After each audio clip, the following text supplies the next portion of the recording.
नमस्कार दोस्तों, स्वागत है आपका सिविल इंजीनियरिंग प्रैक्टिकल वीडियो के चैनल सिविल एजुकेशन में। यहाँ दोस्तों देखने को आपको मिल रहे होंगे बहुत सारे वीडियो हैं डले हुए हैं, और जो फ्रेशर्स हैं या फिर जो जॉब करने वाले हैं उनके लिए बहुत ही ज़्यादा फायदेमंद होने वाली है दोस्तों, जो कि मोड ऑफ मेजरमेंट कैसे होते हैं या फिर मेथड ऑफ मेजरमेंट्स आप कह सकते हैं। आगे बढ़ने से पहले थोड़ी सी बात आपको बताना चाहता हूँ कि ये क्यों जरूरी है। कभी भी आप कोई भी वर्क करने जाते हैं, एक्सवेशन हो गया या फिर आपकी ब्रिक वर्क हो गई, प्लास्टर हो गया, पेंटिंग हो गया, थिंग जो भी आप सिविल इंजीनियरिंग से रिलेटेड आप काम करने जाते हैं, पीसीसी हो गया, पीसीसी के बाद आप रेनफोर्समेंट कवर करते हैं, रेनफोर्समेंट के बाद शटर लगाया जाता है, शटर के बाद फिर कंक्रीट होती है, फिर आप इसी हिसाब से सेम प्रोसीजर करते हुए आप रूफ तक पहुंचते हैं। ये कंस्ट्रक्शन का वर्क हो गया दोस्तों। कंस्ट्रक्शन वर्क में जो आपके आरसीसी वर्क हैं, ये इसके बारे में जानकारी थी। अब मेरे आते हैं फिनिशिंग आइटम के लिए, जो भी दोस्तों ब्रिक वर्क या फिर आप प्लास्टर, पेंटिंग, ग्लेजिंग, लाइनिंग, जितने भी वर्क होते हैं ये टोटल फिनिशिंग वर्क कहलाते हैं दोस्तों। कहीं भी आप जाएंगे तो दो ही चीज चलती है, आरसीसी स्ट्रक्चर वर्क चलता है, फिनिशिंग वर्क कहते हैं। फिनिशिंग वर्क में मींस आप वर्क को लास्ट फिनिश देने के लिए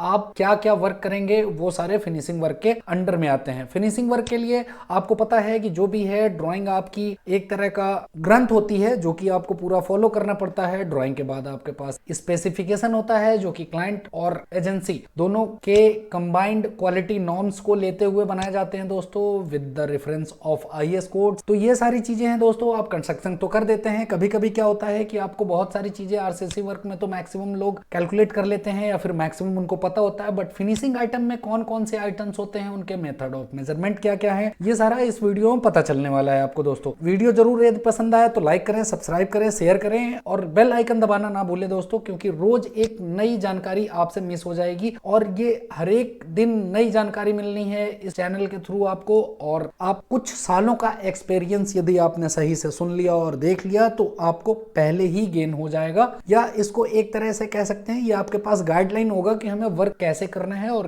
किस हिसाब से करना है। तो देर ना करते हुए दोस्तों वीडियो स्टार्ट करते हैं। आईएस 1200 पार्ट 10 9 तक मैं बता चुका हूं दोस्तों, लास्ट वीडियो आप जाके देख सकते हैं जो कि पार्ट 1 में बना हुआ है। पार्ट 10 जो है आईएस 1200 का 1973 है। जो नए हैं उनके लिए बता दूं दोस्तों कि IS 1200 method of measurement of building and civil engineering work, mean civil engineering से रिलेटेड जो भी बिल्डिंग वर्क हो गया या आपके कोई और वर्क हो गए, टोटल मेथड ऑफ मेजरमेंट का आईएस कोड 1200 बना है। 1200 के बहुत सारे पार्ट्स हैं जो कि 9 पार्ट में आपको बता चुका हूं पहले। बाकी नेक्स्ट पार्ट कौन कौन से हैं और किस किस वर्क के लिए मेजरमेंट बनाए गए हैं ये आप देख सकते हैं। जैसे पार्ट 10 की यदि बात करें तो 1973 में स्टेबलाइज हुआ, अमेंडमेंट नंबर 2 है। 1989 में अमेंडमेंट हुआ है इसका। Method of measurement of building and civil engineering work ceiling and lining work के लिए है। 4th रिवीजन है इसका। अब आप कहेंगे सीलिंग तो आप समझ रहे हैं कि ठीक है, छत के नीचे वाला जो पार्ट होता है वो सीलिंग हो गया। अब सीलिंग एंड लाइनिंग का क्या मतलब है? जैसे आपने कहीं देखा होगा दोस्तों कि फैन का जो पोर्शन होता है, फैन के पोर्शन के चारों तरफ कुछ सर्कुलर कुछ डिजाइंस बनाई होती हैं। स्लैब और वॉल का जो ज्वाइंट होता है उस पोर्शन पे आपने लाइनिंग देखी होगी। ये ज्यादातर बोर्ड से बनाए जाते हैं या तो फिर पीओपी यूज किया जाता है या और कोई मटेरियल यूज किए जाते हैं। सीलिंग वर्क से रिलेटेड जितने भी वर्क हो जाते हैं दोस्तों, इसका mode of measurement IS part 10 में मिलता है दोस्तों 1200 के। और कैसे करना है, कितने डिडक्शंस हैं, कैसे पेमेंट होनी है, ये इस कोड से पता चलता है। नेक्स्ट आते हैं IS 1200 part 11 1977, amendment number 1989। Means 1989 में पार्ट 11 का अमेंडमेंट हुआ है, 1977 का स्टेब्लिश। अब यहाँ देखिए पेविंग हो गया, फ्लोर हो गया, फिनिश्ड डैडो एवं स्कर्टिंग, ये 3rd रिवीजन है। पेविंग आप जानते हैं मींस नीचे की ग्राउंड फ्लोर की जो भी हो गई उसको पेविंग बोलते हैं। फ्लोर मींस कोई भी आपकी स्लैब हो गई उसमें कोई वर्क हो रहा हो उसके लिए है। Finish dado and skirting, floor finish हो गया, डैडो और स्कर्टिंग में देखिए डिफरेंस क्या होता है दोस्तों कि जब भी आप कहीं अपने घर में देखा होगा आपने कि जब आपके घर बनते हैं या फिर कहीं जाते हैं तो नीचे करीब 150 हाइट की आप देखते हैं नीचे कहीं कहीं टाइल्स लगी रहती है। मैक्सिमम आपको 150 मिलेगा या फिर 200 मिलेगा। वो टाइल्स स्कर्टिंग कहलाता है दोस्तों, क्योंकि स्कर्टिंग की हाइट बहुत छोटी होती है। और डैडो आप कहीं भी जाएंगे तो ज्यादातर आपको टॉयलेट में मिलेगा, वॉशरूम में मिलेगा, किचन में मिलेगा, उसको डैडो बोलते हैं। क्योंकि डैडो 2100 हाइट तक पूरी टाइल्स वर्क होती है या फिर अदर कोई फिनिशिंग वर्क होता है। तो 2100 हाइट तक की यदि कोई टाइल्स लगानी है या फिर कुछ वर्क करना है तो आप उसको डैडो कह सकते हैं। हैं और उससे छोटा है तो इस कटिंग होगा, मींस 150 हाइट का। इसका मोड ऑफ मेजरमेंट IS 1200 के पार्ट 11 में मिलता है। अब IS 1200 पार्ट 12 देखते हैं दोस्तों, जिसमें 1976 में स्टेबलाइज हुआ है, रीप्रिंट हुआ है 1999 में। ये प्लास्टरिंग एंड पॉइंटिंग के लिए है दोस्तों। प्लास्टरिंग तो आप जानते हैं कि वॉल के ऊपर जो भी सीमेंट मोर्टार से किया जाता है, तो ये प्लास्टर वर्क हो गया। पॉइंटिंग आप जानते हैं कि यदि जहां प्लास्टर वर्क नहीं करना है तो दोनों ब्रिक, उनके बीच के जो जितने भी ज्वाइंट होते हैं उनको फिलअप कर दिया जाता है रिच मोर्टार के थ्रू और फिल करके उनमें ग्रुप बनाया जाता है। उसका mode of measurement IS 1200 part 12 के हिसाब से किया जाता है दोस्तों, कि कैसे उनका पेमेंट होना है। अब नेक्स्ट आते हैं दोस्तों IS 1200 पार्ट 13, जो कि 1994 का है, अमेंडमेंट हुआ है 2002 में, और ये 5th रिवीजन है दोस्तों। यहाँ देख सकते हैं बिल्डिंग वर्क के लिए मेजरमेंट का है, white colour washing, distempering and painting of building surfaces. अब आपको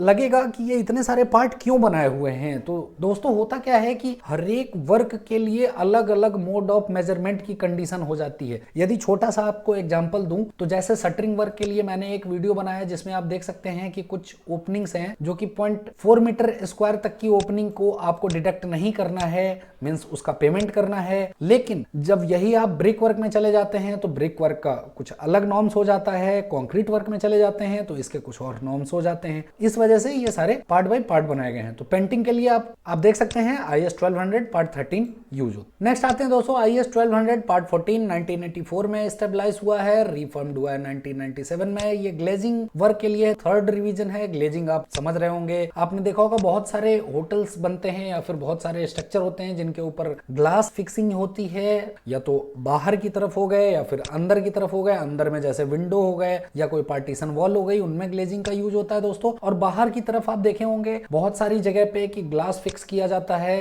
ग्लास फिक्सिंग करने की वर्क को ही ग्लेजिंग कहते हैं दोस्तों। तो ग्लेजिंग से रिलेटेड जितने भी मोड ऑफ मेजरमेंट हैं वो IS 1200 पार्ट 14 के अंतर्गत तैयार होंगे। नेक्स्ट आते हैं IS 1200 पार्ट 15 मींस 1987 में स्टेबलाइज हुआ है, रीप्रिंट हुआ है 1998 में। 4th रिवीजन है दोस्तों। किस वर्क के लिए है? Painting, polishing, varnishing. अब देखिए, आपने पेंटिंग तो वहां देखा व्हाइट वॉशिंग के लिए, मींस वो एक तरह का केवल बिल्डिंग वर्क के लिए दोस्तों। यहाँ जबकि देखिए पेंटिंग हो गया, पॉलिशिंग हो गया, वार्निशिंग हो गया, ये सारी चीजें फर्नीचर से भी रिलेटेड हैं और फिर स्टील वर्क से भी रिलेटेड हैं कि उनमें कैसी पेंटिंग, ये उनके लिए कोड तैयार किया गया है दोस्तों कि कैसे उनका मेथड ऑफ मेजरमेंट होगा। और नेक्स्ट आते हैं IS 1200 पार्ट 16 पे, जो कि 1979 में स्टेबलाइज हुआ है, रीप्रिंट हुआ है 1998 में। ये किस लिए दोस्तों कि laying of water and sewer lines including apartment. यहाँ 3rd रिवीजन है, आप देख सकते हैं laying of water and sewer line. बिल्कुल आप समझ गए होंगे कि जो भी सीवर लाइंस के लिए पाइपलाइंस हैं, इंक्लूडिंग अपार्टमेंट्स मींस जो भी इनके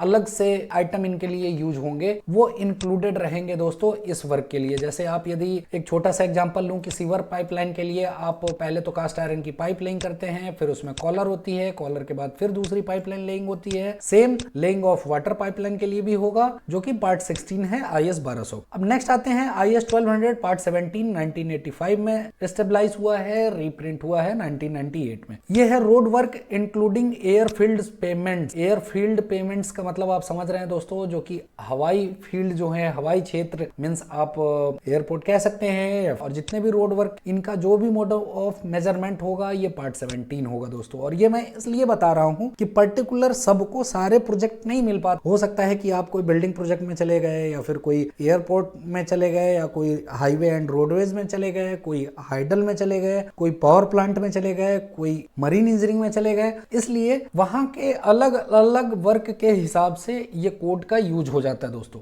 और मैं इसलिए सारा कुछ बता रहा हूं कि आपको शायद सबके बारे में नॉलेज हो तो ज्यादा बेटर रहेगा। नेक्स्ट है दोस्तों IS 1200 पार्ट 18 1974 में स्टेबलाइज हुआ है, रीप्रिंट हुआ है 1998 में। ये 3rd रिवीजन है 1998। डेमोलिशन एंड डिसमेंटलिंग, ये भी एक वर्क है और इसके भी मोड ऑफ मेजरमेंट अलग अलग होंगे। डेमोलिशन मतलब आप समझ रहे हैं कोई बिल्डिंग हो गई बिल्कुल पुरानी है और उसका यूज बिल्कुल इंजीनियरिंग तौर पे नहीं किया जा सकता है इंजीनियरिंग कैलकुलेशन के हिसाब से for the safety purpose. Then और डेमोलिश करके डेब्रिस कहीं और ले जाया जाता है या फिर डेब्रिस को कहीं हटा देते हैं। उसको डिसमेंटलिंग भी कह सकते हैं दोस्तों। डिसमेंटलिंग मीन्स हो गया कि आप स्ट्रक्चर वर्क में ज्यादातर आता है कि स्टील को तो उतना ज्यादा ब्रेक नहीं कर सकते, तो होता क्या है कि उनको फिर से जहां स्टील स्ट्रक्चर होते हैं यदि वो खराब हो जाता है तो उनको डिसमेंटल किया जाता है। मीन्स उसको फिर से रीओपन करके पुरानी तरह से खोल के उनको हटा दिया जाता है। और डेमोलिशन मीन्स तो आप समझ रहे हैं कि ये बिल्डिंग वर्क किससे रिलेटेड हो गया, इसको ब्रेकिंग कर देते हैं। इसका जो मोड ऑफ मेजरमेंट है वो IS 1200 के पार्ट 18 के हिसाब से होता है। इनमें क्या क्या मेजरमेंट्स लेने हैं, कौन से डिडक्शंस हैं, क्या कंडीशंस हैं, ये इसमें दे रखे। तो इस वीडियो में इतना ही। नेक्स्ट वीडियो मिलते हैं। आपका बहुत बहुत धन्यवाद इस वीडियो में बने रहने के लिए।